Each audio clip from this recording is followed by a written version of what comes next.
Olá, este é o podcast das Educa, versão em vídeo. Se você estiver acompanhando esse episódio no YouTube, saiba que ele também está disponível em vídeo no Spotify ou em áudio em qualquer plataforma de áudio, se essa versão for mais confortável para você. Eu sou a Aline Guimarães, eu sou apresentadora deste podcast e eu vou fazer a minha audiodescrição.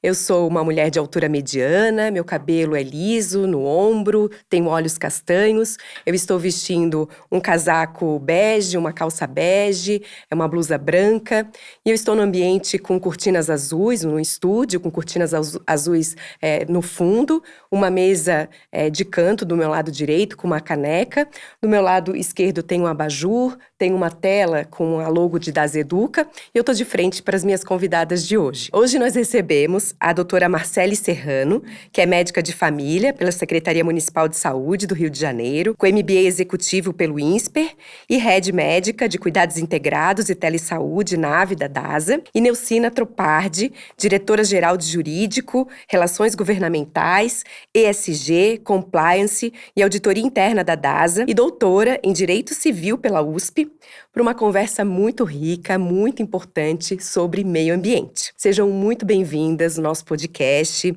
Hoje o assunto é muito sério, muito necessário, muito urgente. A gente sabe que o meio ambiente tem sido cada vez mais agredido e essas agressões ao meio ambiente, elas causam preocupação hoje não só para gerações futuras, mas para gerações que hoje habitam, o nosso planeta. Não é mais um problema que não é nosso, a gente pode dizer assim. As consequências podem ser tão grandes que até se fala, existe uma hipótese que se a gente continuar degradando o meio ambiente como a gente vem fazendo, possa haver um colapso do sistema, de maneira que a gente enfrente mais pandemias e também que as doenças emergentes se tornem mais graves. A Organização Mundial de Saúde, ela traz que até 30% das doenças que acontecem na maioria dos países tem a ver com essa degradação do meio ambiente. E um dado bem importante é que se a gente conseguisse tornar o nosso ambiente um lugar mais saudável para se viver, a gente evitaria cerca de 13 milhões de mortes, o que é muito, muito importante. Então, para começar aqui o nosso aquecimento, eu gostaria de te perguntar, Marcele, de uma maneira sucinta, porque eu acho que a gente vai explorar isso bastante ao longo da nossa conversa, como que o meio ambiente, na verdade, como que o desmatamento do meio ambiente pode contribuir para a disseminação de doenças? Obrigada pelo convite, obrigada ao Das Educa.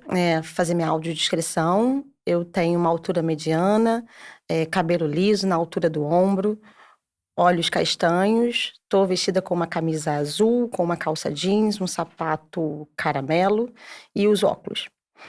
Bom, voltando à pergunta, Aline, a gente tem diversos fatores ambientais que impactam, na saúde populacional. Então, desde presença de agentes patogênicos como bactérias, vírus, protozoários, parasitas, nas águas dos rios, até mudanças climáticas, desmatamento, a poluição do ar, que interfere diretamente nas doenças respiratórias e que impactam na saúde, do nosso paciente, do indivíduo, para além da condição clínica do dia a dia e de doenças crônicas que ele já tem e já apresente. Por isso que é tão importante, quando a gente olha para o cuidado do paciente, a gente ter um olhar de saúde integral desse cuidado. Aqui na DASA, essa é uma premissa do cuidado médico, da boa prática médica. É a gente olhar o paciente, e além da condição clínica que ele apresenta para a gente sempre pensar ali nos indicadores sociais. Os indicadores sociais, eles vão desde indicadores socioeconômicos, indicadores de educação, de acesso, e que incluem os indicadores, de meio ambiente, de bem-estar. Então, quando eu olho para esses indicadores e penso na saúde, da população e na saúde individualizada, aqui a gente sempre preocupa em entender em qual ambiente esse paciente está inserido. Então, a qualidade da água, a qualidade da alimentação, até, por exemplo, o quanto esse paciente frequenta ambientes com áreas verdes, o quanto ele está exposto a ambientes mais naturais. Isso impacta, tem bastante estudo demonstrando o impacto de uma frequência elevada, em espaços abertos, em espaços com áreas verdes, ao impacto, na saúde mental do paciente, no burnout, em alguns transtornos comuns de saúde mental, o quanto que isso num tratamento coadjuvante tem um impacto muito positivo. Excelente, Marcela, excelente aquecimento. Bom, eu tenho certeza que vocês duas vão super se complementar, ao longo desse episódio. E quando eu paro para pensar um pouco sobre essa questão do meio ambiente, eu acredito que não vai bastar a gente ter ações individuais, né, que são extremamente importantes, fundamentais, mas a gente precisa também ter ações corporativas, a gente precisa que as empresas se envolvam com isso, políticas públicas, então passa também por um coletivo, né? E aqui eu acho que a tua fala vai ser super importante, Nilcina. Quando a gente olha sobre esse aspecto, né, corporativo, a gente vê muito uma sigla que é ESG. Eu acredito que muitos aqui já tenham ouvido falar dessa sigla. E eu gostaria que tu esclarecesse para nós, explicasse para quem está nos ouvindo o que é ESG e por que tem ganhado tanta força. Olá, Aline, Marcele, é um prazer estar aqui. Agradeço a você e ao Das Educa pelo convite. Fico muito feliz de poder falar sobre ESG aqui com vocês. Eu vou começar com a minha descrição. Eu sou uma mulher, sou alta, tenho cabelos lisos, curtos, claros, olhos castanhos. Eu estou usando uma camisa bege, uma calça jeans e estou sentada entre a Marcele e a Aline. Essa sigla, ESG, né, essa que todo mundo está falando agora bastante, ela é uma sigla que é do inglês, que significa Environmental, Social and Governance, meio ambiente, social e governança. É uma sigla que quer dizer o seguinte, né, que tem a seguinte proposta, que quando você for avaliar uma empresa, você não vai só avaliar essa empresa pelos aspectos normais, econômicos, o quanto que ela é rentável, o quanto que ela dá de retorno para o acionista. Você vai avaliar outros aspectos, que é como ela atua nas comunidades em que ela está inserida, o que ela faz em prol do meio ambiente, o que ela faz em prol das comunidades, das populações que estão no entorno dela. Então, a sigla ESG está diretamente relacionada com essa nova forma de avaliar as empresas, que de um lado vai levar os aspectos econômicos de rentabilidade, mas de outro lado vai levar em consideração também as práticas sociais, ambientais e de governança dessa empresa. Essa sigla, Aline, ela ganhou muita importância, né? Ela passou a ser bastante utilizada em 2020. Se a gente lembrar muito bem, 2020 era o auge da pandemia de Covid-19. Então, as questões sociais e ambientais naturalmente ganharam mais importância. E o que chamou a atenção, né, quando essa sigla começou a ser utilizada, é que o Larry Flynt, que é um mega investidor do BlackRock, ele administra mais ou menos 7,2 trilhões de dólares, ele manda todo ano uma carta aos CEOs das empresas investidas, e nessa carta, em 2020, ele disse o seguinte: eu vou trabalhar para um capitalismo mais consciente, eu vou facilitar o investimento em empresas que tenham projetos que englobem aspectos ambientais, sociais e de governança. De lá para cá, essa sigla é usada cada vez mais, a gente vê essa sigla sendo usada no mercado financeiro, a gente vê fundos de investimento que buscam empresas com projetos de ESG para investir. Então, a gente vem cada vez mais vendo uma preocupação muito grande de que a empresa tenha um impacto positivo para a sociedade de modo geral. Todos os cursos hoje, tem grandes cursos de liderança hoje para executivos em que não se fala mais em maximizar o lucro, mas em otimizar o lucro, porque ele tem que ser positivo para todas as partes interessadas. Mas o termo sustentabilidade ESG, ele é antigo. Tem mais ou menos uns 40 anos que isso vem sendo utilizado, vem sendo falado, mas eu destaco o ano de 2015. A Organização Mundial das Nações Unidas soltou uma agenda, né, que é a Agenda 2030, com um plano para acelerar o desenvolvimento sustentável nos países. E esse plano ele tem 17 objetivos do desenvolvimento sustentável e 169 metas. Aí você vai me perguntar, mas o que diz, né, esses objetivos e essas metas? São proposições para que os países combatam, né, pratiquem ações que vão combater as mudanças climáticas, mas que promovam também a equidade social, que diminuam as desigualdades sociais nesses países. Excelente, Nilcina. E quais seriam os compromissos aí que a DASA assumiu, né, de acordo com essa proposta? Bom, a DASA, ela tem uma preocupação muito grande com ESG, né? As nossas ações, elas trazem sempre os nossos colaboradores, as comunidades, os pacientes e a sustentabilidade do setor de saúde no centro dos negócios. Eu vou ser um pouco repetitivo aqui, talvez, mas com a pandemia da Covid, a gente viu que é muito necessário se pensar num setor de saúde que seja sustentável, né? Que consiga atender muitas pessoas se elas ficarem doentes. Então, a sustentabilidade do setor da saúde está no cerne da nossa estratégia de negócios. Falando de ESG especificamente, nós assumimos alguns compromissos. Então, a gente assumiu um compromisso de ser carbono zero até 2030, ou seja, de compensar todas as nossas emissões de gases de efeito estufa. A gente tem também metas que visam maximizar o uso de energia renovável. A gente assinou em 2022, a gente aderiu ao compromisso com o clima do Instituto Brasileiro Ecos. Esse instituto ele promove o quê? A conservação da biodiversidade, a promoção da sustentabilidade. Então a gente tem cada vez mais adotados metas e projetos para promover o ambiente de ESG dentro da DASA. Excelente, Neucina, muito bom, parabéns pelo trabalho.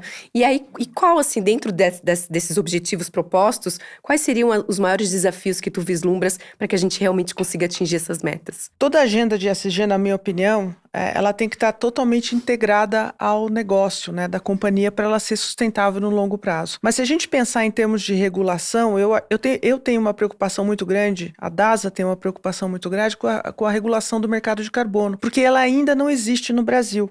E para a gente poder trabalhar numa agenda de carbono zero, a gente precisaria ter uma segurança jurídica para promover a compensação dessas emissões de gases de efeito estufa através de uma regulação nesse mercado de carbono que seja mais robusta e que hoje, nos dias atuais, é inexistente no Brasil. Vamos torcer para que isso, né, se resolva. Bom, voltando aqui para a Marcélia, a gente vai fazer isso ao longo desse episódio, né? Puxar um pouquinho de mundo corporativo e tentar trazer os impactos de devastação do meio ambiente na saúde individual mesmo. Bom, Marcélia, a gente vê que algumas doenças infecciosas, né, têm ganhado muito destaque, né? A gente tem um aumento de incidência de velhas doenças, como dengue, chikungunya, agora mais recentemente febre maculosa, né? Que tem assustado bastante. E o que se diz é que tem tudo a ver, esse aumento de incidência dessas doenças, com o desmatamento, né? Eu gostaria que tu comentasse aqui, né, a respeito desse assunto, de repente comentasse talvez alguma doença que eu possa ter esquecido.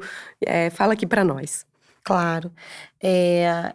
O desmatamento, ele implica, né, no aumento da suscetibilidade dos transmissores dessas doenças. Então, o que essas doenças têm, em geral, em comum, são os vetores. São doenças transmitidas por vetores. Na maior parte das vezes, mosquitos. Então, por exemplo, a dengue, chikungunya, a zika, são doenças, né, a leishmaniose, são doenças que são transmitidas por mosquitos e que, a partir de um percentual de desmatamento elevado e com muita tristeza a gente vem acompanhando, né, que cada vez mais a gente, né, ultrapassa um limite adequado e previsto nas metas de desmatamento, a gente aumenta a oportunidade para que esse vetor ele, né, se multiplique cada vez mais e aumente a transmissibilidade dessas doenças. Isso tem um impacto grande também, na verdade, onde a gente poderia ter um impacto grande de participação do indivíduo, seria na educação desse paciente, educação em saúde desse paciente, perdão, na verdade, dessas pessoas da população, em relação aos cuidados que a gente também pode ter individualmente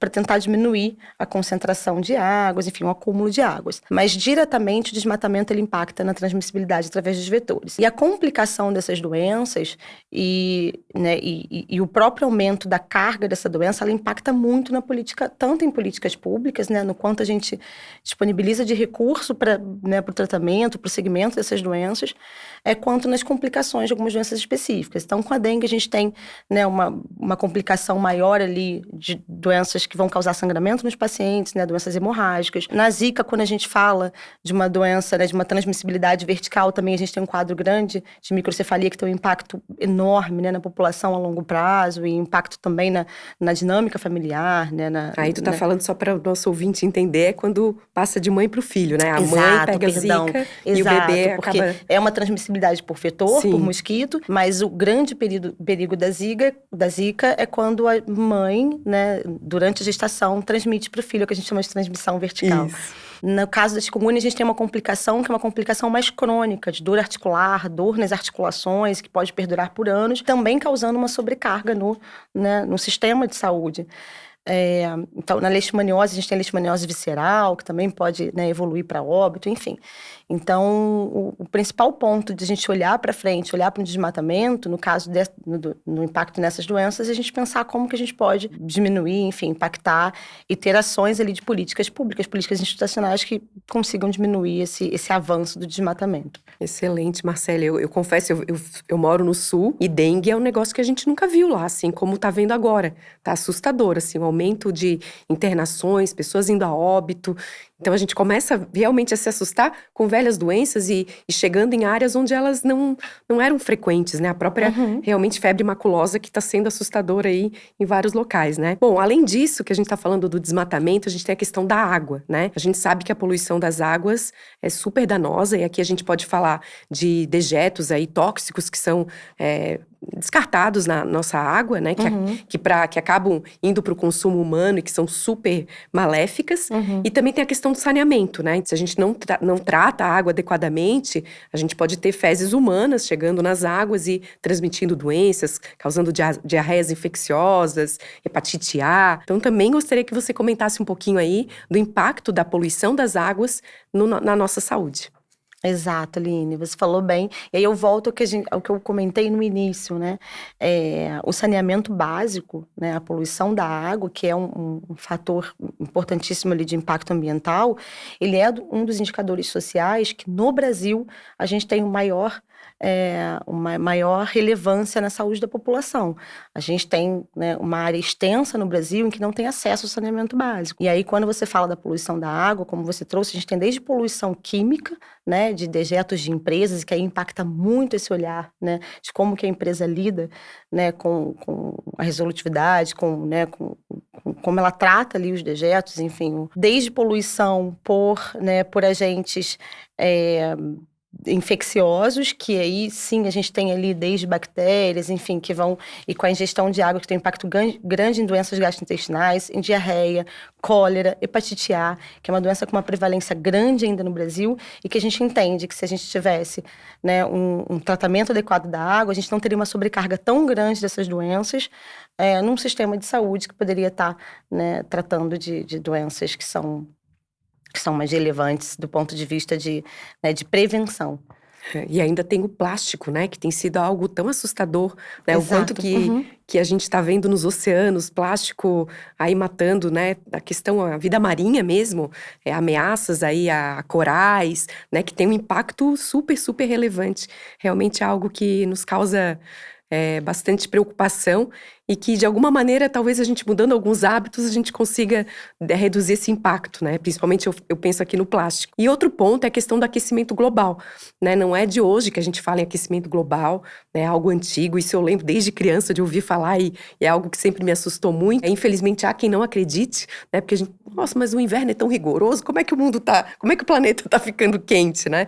Enfim, mas a gente sabe que é um fato que acontece e a gente tem que se preocupar com isso, né? Existe, inclusive, um estudo feito pela Fiocruz, em parceria com o INPE, que fala que se a Amazônia for desmatada a partir de um certo limite, a gente vai ter um aquecimento que pode ser muito danoso para a vida humana, né? Então, a gente pode chegar aí a ameaçar algumas populações mais vulneráveis. Diz que até população do norte do Brasil, em 2100, a gente pode ter muitas pessoas ali, mais de 11 milhões de pessoas ameaçadas mesmo a um estresse térmico que é super danoso. Claro que, quando a gente fala do desmatamento da Amazônia, a gente não pode isolar só a Amazônia, tem toda uma questão global que se soma ao desmatamento da Amazônia, não é algo isolado ali, né? Mas a gente sabe que realmente é algo muito danoso e eu queria também saber qual que é o impacto desse aumento da temperatura, né, no corpo humano. O estresse térmico, ele tem um impacto grande principalmente em populações mais vulneráveis, que a gente chama, né? Então, ou populações com algum tipo de imunidade, ou populações no extremo da faixa etária. Então, os idosos são muito acometidos e as crianças mais novas, né? Então, o idoso, ele tem uma resposta à desidratação muito rápida e complicando, né, de forma grave, precisando chegar a um serviço de emergência, tem um impacto direto de altas temperaturas. E grande parte, né, de doenças cardiovasculares também sofrem um impacto grande com esse estresse térmico. Então, algumas doenças como, né, algumas complicações de hipertensão, né, algumas doenças respiratórias como doença pulmonar obstrutiva crônica, também sofrem com a elevação de temperatura, né, causando o aumento pressório, aumentando o risco de acidente vascular cerebral. Então, nessas populações, principalmente na criança e no idoso, por questões de desidratação, e em populações vulneráveis, no sentido de já terem uma doença crônica estabelecida, e o aumento da temperatura pode facilitar a complicação da doença estabelecida. Tá ótimo, muito bom, Marcele. Bom, Neucine, agora voltando aqui para alguns projetos, né, que a gente olha com muito otimismo dentro da DASA, tem o projeto Paperless, que é um projeto que visa a redução da impressão de laudos, né? Eu estou nesse universo, eu sou radiologista, então estou vivendo esse projeto muito de perto. E eu gostaria que você comentasse aqui um pouquinho também sobre esse projeto, por que é tão importante a gente usar as plataformas de acesso a laudo online, como o Navi, o Navi Pro. Então, Aline, esse eu acho um projeto bem interessante, porque ele preconiza uma mudança de hábito nosso. Todo mundo que está assistindo a gente aqui, ou nós mesmas, né? A gente sempre teve o hábito de o quê? Imprimir os nossos exames. Ou pedir para o laboratório mandar para casa o exame, né, impresso. E aí aquilo gera um problema, porque é papel que você está usando, e depois para você, que é o titular do exame, você vai ter que guardar aquilo em algum lugar, ocupa espaço na sua casa, no seu armário. Os anos vão passando, você vai perdendo aquele exame e o teu histórico médico vai desaparecendo, vamos dizer dessa forma, né? O que a gente pretende com esse projeto é estimular as pessoas e os médicos, e por isso que você disse muito bem que está vivendo essa jornada, né? A acessarem os resultados dos exames diretamente no Navi, que é a nossa plataforma digital, né? Em que você pode, dentre outras coisas, ter o seu histórico médico armazenado ali. Com essa mudança de comportamento, né? Criando esse hábito de acessar os seus exames, os seus resultados ali na plataforma, você evita o quê? O desperdício. O projeto todo, ele passa por uma mudança de comportamento que é estimular pacientes e médicos a acessarem os exames dentro da plataforma. E acho que é importante que ali fique o seu histórico, né? E sem o risco de você perder os seus exames impressos, né? Que você guardou dentro da sua casa e você não lembra onde você colocou. Perfeito, excelente. E eu gostaria de complementar, porque realmente, como é algo que eu acompanho muito de perto, o que a gente vê é que é comum que o paciente não busque, né? Na época em que a gente só imprimia, a gente via ali armazenado muito exame que o paciente nunca buscava. Então já começava por aí, né? E aí quando a gente muda para essa opção de realmente não imprimir e disponibilizar online, a gente ainda possibilita que o paciente imprima, caso ele queira, a gente não está esgotando essa possibilidade, né? Mas realmente torna tudo isso mais tranquilo. Mas o que eu vejo dos médicos prescritores é uma resistência realmente muito grande. É só realmente uma mudança de hábito, né? Isso. E aí eles custam a entender, eles querem a coisa na mão, e assim, quando a gente provoca, mas acessa a plataforma, a experiência realmente é algo muito diferenciado. Não é só uma plataforma de acesso a exames, como tu falou, tu vai ter o histórico, tem vários detalhes ali da ferramenta, né? Às vezes uma notificação de um exame que tem alguma alteração mais crítica. Enfim, é uma experiência que vale a pena a gente aderir. E como tantas outras de digitalização, que a gente resistiu um pouco, quando a gente absorve, a gente até gosta, né? Enfim. Não, e eu acho que do lado do paciente é muito interessante, porque quantas e quantas vezes a gente marca um exame de imagem e o laboratório pede no passado, pedia para você trazer o último exame. Eu, por exemplo, várias vezes não achava o último exame. E o médico precisa do último exame para fazer um comparativo, não é isso? Você sabe disso melhor do que eu. Então, que tranquilidade me dá de que eu vou fazer um exame e o meu histórico médico está lá. Eu não preciso me preocupar em encontrar um exame anterior, porque o médico vai ter acesso ali na plataforma ao exame anterior e é o exame anterior do anterior, e vai poder fazer um laudo, emitir um laudo muito mais assertivo a respeito da minha condição de saúde. Então, eu acredito que é uma mudança de comportamento que não só traz um benefício para o meio ambiente, como a gente falou, a questão da redução do uso do papel, mas também vai trazer um benefício muito grande no tratamento da saúde das pessoas, né? Exato. No gerenciamento dessa informação, para se ter diagnósticos cada vez mais assertivos, mais acurados. Exatamente. E o paciente ainda tem a possibilidade de imprimir pela plataforma, né? Exato. Então, assim, ele pode pedir para imprimir na clínica, ele pode imprimir de casa da plataforma, ou ele pode simplesmente usar as telas, né? E um ponto muito relevante que vocês trouxeram é o impacto no desfecho clínico do paciente. Então, por mais que os médicos, né, a gente vê bastante isso dentro, né, da telesaúde, na saúde digital, os médicos estão no momento de transição, mas eu percebo, talvez de forma um pouco otimista, mas eu percebo que a gente está avançando bastante. Uhum. Porque quanto mais eles conseguem tangibilizar o benefício dessa ferramenta, então é muito bacana quando você está cuidando de um paciente e aí você recebe um resultado de um exame crítico.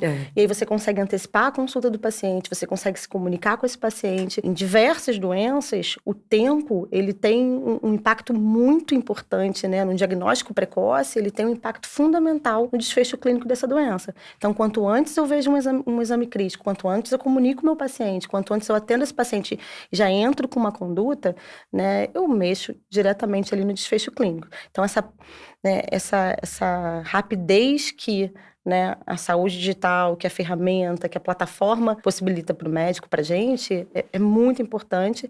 E um outro ponto que é muito relevante, né, da gente ter a plataforma, de estar com o exame ali dentro, é a predição a partir dos dados.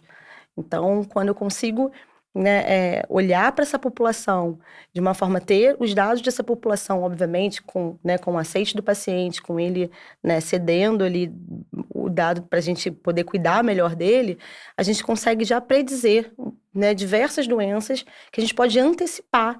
Não é nem um tratamento específico com um tratamento farmacológico, mas a gente pode antecipar até de forma, né, com tratamentos não farmacológicos, com mudança de estilo de vida, e a gente diminui muito a chance, né, desse paciente desenvolver determinadas doenças crônicas, por exemplo. Hoje a gente vê que grande parte, né, das doenças crônicas não transmissíveis, elas são evitáveis a partir de uma mudança de comportamento nos anos anteriores de vida.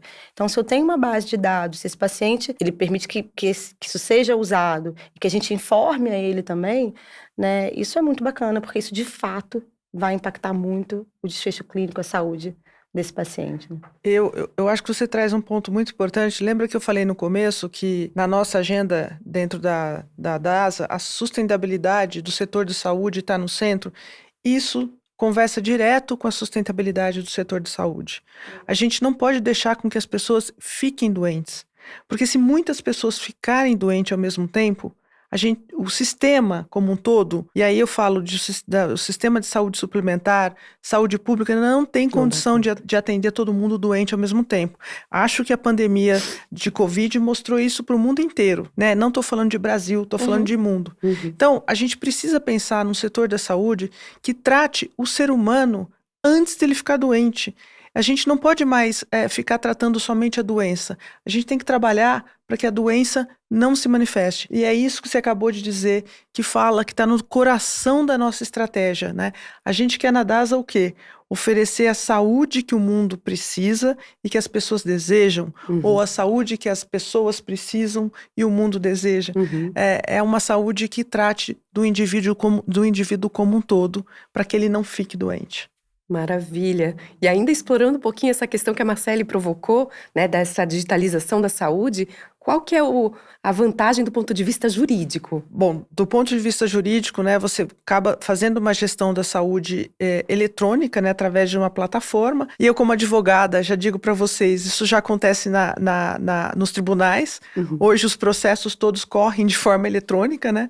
Quando eu ia aqui confessando um pouco a idade, quando eu comecei a minha carreira, eu tinha que ir até o fórum para olhar um processo, encostava, como a gente dizia, a barriga no balcão, falava com o funcionário, esperava ele trazer o processo lá de dentro, ele demorava um tempo para encontrar nas pilhas de processos, né? Pegar o seu processo que você estava querendo ver, trazia o processo para mim. Aí Isso eu quando tinha não que... estava de mau humor, que tu atrapalhou o café dele. Exatamente. Aí eu tinha que implorá-lo, implorar para esse funcionário me deixar pegar aquele processo e até a máquina de Xerox, tirar a cópia do que eu precisava, porque eu precisava levar por escritório, né, a cópia das peças para poder me manifestar. Então, olha só, né, o deslocamento até o fórum, tempo de espera, papel, Xerox, processo acumulando no chão, e vocês que são médicas sabem melhor do que eu, acumulando também ácaros, né, uma série de coisas. Não era raro, às vezes, que você saía do fórum espirrando. Enfim, hoje se faz tudo eletronicamente. Se acessa o processo, se pega a cópia do documento que você precisa se manifestar, tudo eletronicamente. É essa lógica trazendo para a gestão da saúde, né? Você faz tudo dentro do sistema. Mas isso traz desafios, né? E o desafio é você proteger, garantir a privacidade de dados desse paciente e fazer a proteção desses dados também. Então, na DASA, a gente desenvolveu um sistema robusto de privacidade e proteção de dados, né?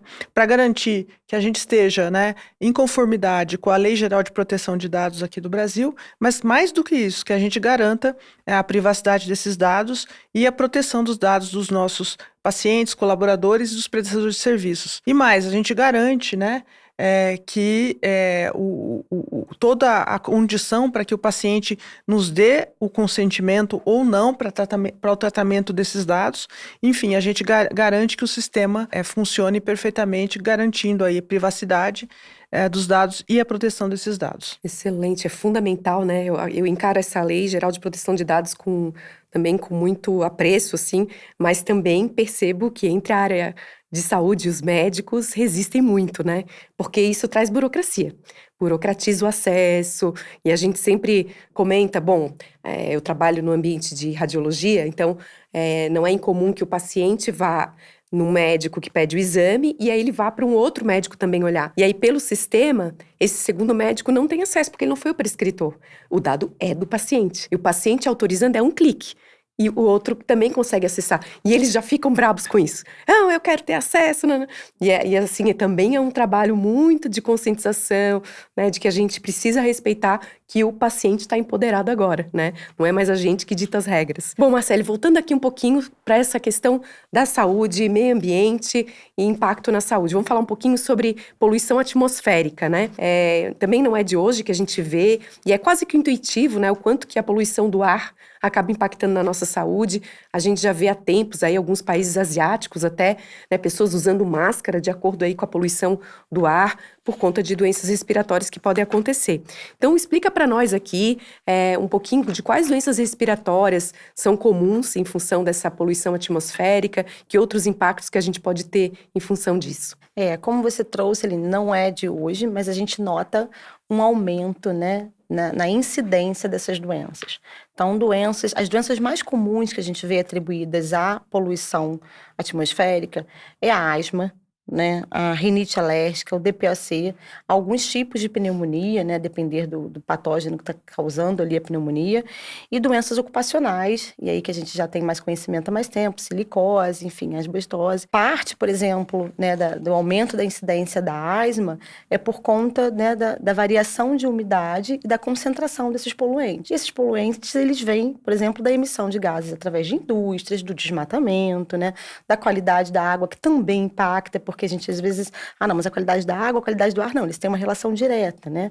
Quanto mais a gente tem um efeito ali, né, atmosférico do desidratação ali da água, do que evapora da água, isso impacta diretamente nas doenças que causam inflamação no pulmão. Essas doenças são as mais comuns, e aí, mais uma vez, né, alguns pacientes que têm uma vulnerabilidade maior, eles são muito mais impactados, e isso traz de volta pra gente, como você também falou no início, questões antigas, e que hoje a gente já vê de novo alguns discursos de lugares ideais para pessoas com algumas condições crônicas e, obviamente, que têm uma vulnerabilidade maior, né, não é para a maior parte da população, mas para que elas consigam né, viver melhor com uma condição crônica respiratória em lugares que têm índices menores de poluição do ar, de poluição da água, de desmatamento, que tem áreas verdes com maior, né, densidade dentro da cidade, dentro da área que eles estão morando. O que a gente propõe, né, é de fato um controle, né, controle ambiental que a gente fala, que é a gente ter esse olhar, né, ter o olhar de políticas públicas que controlem melhor a emissão de gases, que consiga controlar melhor, né, e reduzir a exposição de poluentes, controle de alérgenos, porque tem também ali, além da questão ambiental, alguns outros alérgenos que, né, dentro dos espaços você pode tentar controlar, e a adoção de medidas de saúde ocupacionais que também estão diretamente relacionadas ali ao quadro respiratório. Perfeito. E eu vou falar aqui, vou compartilhar uma experiência própria minha. Eu sou asmática, nada grave, mas morei em Curitiba um tempo e sofria muito com a minha asma em Curitiba. Eu acho que muito a ver com frio, né? Sem e dúvida. voltei para Florianópolis. Nossa, parece assim que tira com a mão. Tirei todos os medicamentos. Então a gente vê realmente quem vive com essas doenças acaba realmente sentindo a diferença, que até é questão geográfica, né? Uma cidade, Exatamente, a 4 horas de umidade. distância, A diferença é que a umidade do ar causa, né? como E aí, realmente... o quanto que a poluição impacta nessa umidade, na variação ali Exato. Bom, e eu acho que tem um ponto aqui que tem tudo a ver com o que tu estavas falando e que impacta muito na questão do ar, é a questão das fontes de energia, da exploração, né, das fontes de energia. Hoje a gente sabe que a população consome muito fontes de energias que são não renováveis, né? E todo o ciclo de produção e de consumo dessas energias, que são derivados do petróleo, energia nuclear, são muito danosas para o meio ambiente. E a gente já tem disponíveis algumas fontes de energia que são as chamadas energias renováveis, energias limpas, né? Que são soluções, né, muito, muito desejáveis para a gente substituir, né, essas fontes que a gente usa muito frequentemente hoje, né? E aqui eu destaco a energia solar. A energia solar parece ser uma energia limpa, que está aqui com muita disponibilidade no nosso país, né? E que na sua exploração, na conversão para energia elétrica, parece que não impacta, não tem um impacto importante no meio ambiente. E aí eu queria saber a tua opinião, Neucina, se tu também concordas que possa ser uma excelente alternativa às fontes de energia que a gente tem hoje mais exploradas, derivados do petróleo, energia nuclear. Concordo integralmente. Inicialmente eu disse que um dos nossos projetos de ESG seria maximizar o uso de energias renováveis. E como é que a gente está fazendo isso dentro da DASA? Basicamente através de duas fontes, né, de dois projetos, né, ou de duas derivadas, vamos colocar assim. A primeira é comprar energia no Mercado Livre, que é o mercado de contratação livre, né? E aí, porque neste mercado é possível que você direcione a compra para energia que venha de fontes renováveis, né? Energia limpa, vamos dizer assim. Então, a gente tem direcionado essa compra para várias unidades de diagnóstico, as maiores que se habilitam a comprar nesse mercado livre. Mas tem unidades menores que não se habilitam a comprar nesse mercado livre de energia. Então, o que a gente está fazendo para isso? A gente já construiu 5 usinas fotovoltaicas, né, que produz energia para essas unidades. Essas usinas estão localizadas no Maranhão, na Bahia, Brasília, Goiás, né? E a gente tem mais 11 usinas em construção, uma no Paraná, 2 em Santa Catarina, 5 em São Paulo, aí uma no Rio de Janeiro. E essa ideia é que essas usinas forneçam energia quando elas estiverem todas prontas, para 385 unidades de diagnóstico. Essas que estão em construção, elas estão em diferentes fases, né? Algumas já estão sendo construídas, outras estão dependendo de alvarás para começarem a construção. E o legal é que quando essas usinas todas estiverem funcionando, eu produzo energia para essas unidades e o que sobrar de energia eu mando para o Mercado Livre, ou seja, eu também contribuo com o Mercado Livre, que é um pool, vamos dizer assim, de energia, né? De compra de energia, em que as outras empresas, as outras atividades podem ir lá e escolher comprar uma energia que venha de fonte renovável. Então é assim que a gente está trabalhando o tema dentro da DASA. É um projeto que vai ser desenvolvido ao longo dos próximos anos e a gente vem ano após ano caminhando para chegar nas nossas metas. Nossa, fascinante, né? Muito legal. Bom, gente, esse papo aqui é tão legal, é tão importante, né? Mas infelizmente a gente está chegando aqui ao fim. Eu tenho certeza que não se esgota aqui. Acho que a gente pode... Uma pergunta aqui pode dar vários episódios, né? Mas a gente está chegando ao fim, então eu quero super agradecer a presença de vocês, a contribuição de vocês, né? Uma mensagem de conscientização, né? E, enfim, eu acho que aqui a gente vê que a gente tem muita responsabilidade de ações individuais mesmo, nas nossas escolhas, na escolha da empresa que a gente... né, usa o produto, enfim, desde uma roupa até um serviço, né, de a gente ter essa consciência de olhar para essa empresa tem essa tomada, essa pegada ESG, não tem, enfim. Mas eu gostaria de dar um espaço para vocês, que vocês deixassem aqui uma mensagem final para quem está nos ouvindo. Começando por você, Marcele. Muito obrigada pelo convite mais uma vez, Aline, ao Das Educa. É um prazer estar aqui, trocar com a Nilcina, com vocês. Um ponto que eu acho que é muito importante da gente, né? Se eu pudesse escolher, assim, dentro da medicina e fazendo esse vínculo do meio ambiente com a medicina, é a gente cada vez mais olhar para a educação em saúde. Eu acho que isso é fundamental quando a gente pensa em saúde populacional, quando eu penso no impacto do meio ambiente como um indicador social de saúde dentro das questões clínicas, das condições clínicas, né? Que a saúde, ela é isso, ela é além da condição clínica que o paciente está trazendo. Então, eu acho que o investimento em educação em saúde, ele é fundamental, né? O investimento num cuidado, num olhar de integralidade para o paciente. Então, a gente vem fazendo isso bastante dentro da DASA, com o nosso corpo clínico, com os médicos, para olhar o paciente no centro do cuidado, onde esse paciente vive, quem é a família desse paciente, né? Quais são os hábitos desse paciente, quais são esses indicadores que podem impactar. E olhando para ele, vendo uma oportunidade de também propor alguma ação educativa que ele próprio possa fazer e disseminar na comunidade dele. Então, acho que a educação em saúde, esse olhar integral do paciente, né, é super relevante que a gente busque isso. Excelente. Nilcina. Bom, eu queria novamente agradecer, Aline, a você, ao Das Educa. Estou muito feliz de ter participado aqui dessa conversa com você e com a Marcele.